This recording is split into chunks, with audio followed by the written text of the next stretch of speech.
Visitors are not permitted to climb trees in Redwood National Park or any California state park. Only professionals with valid permits are allowed in these unique ecosystems. Angular, reiterated trunks surround the view, jutting out of the dense greenery on all sides. Below, the redwood tree's branches and needles block the view of the forest floor.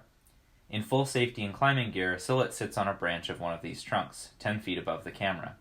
Campbell-Spickler carefully manages his climbing gear and hoists himself up next to Sillett on the other side of the trunk. As Sillett narrates, he gestures to the plants around him. The redwood canopy is a violent place in storms. These big winds come in, particularly in the wintertime, and massive stuff breaks off. And because these trees have such dense and complex crowns, big pieces that fall off often don't reach the ground.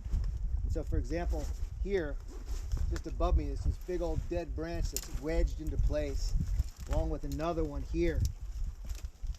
And this is part of the reason why redwood trees are dangerous to climb recreationally, because there's lots of material that gets accumulated, and you never know when you're doing your first ascent if something just might become dislodged, because a lot of stuff's just teetering.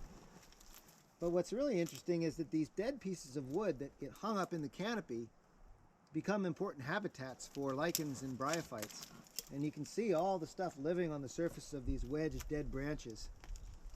The other thing to notice here is the rich shrubbery, the huckleberry bushes. This is Vaccinium ovatum, and you can see this is that evergreen huckleberry here, and you can see up there. But you also see a broader leafed one. That's Salal, Gaultheria chalon. This tree is covered with epiphytic woody plants, not visible, but just underneath the camera is a little Douglas fir, a couple feet high. Now, basically, these woody epiphytes live on the rotting wood that has a lot of water stored in it. So during storms, these broken pieces will, kind of like a sponge, absorb water and then retain that water. And over time, as it's processed by decay fungi, the roots of the, particularly the vaccinium, can impregnate that wood material, the dead wood, inside the trunk. And then they become these long-lasting reservoirs.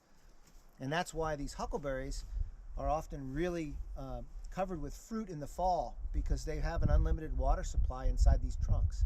And I think that the huckleberries in the canopy are probably more successful reproductively than the ones on the ground in the shade. There's plenty of light up here and also plenty of water.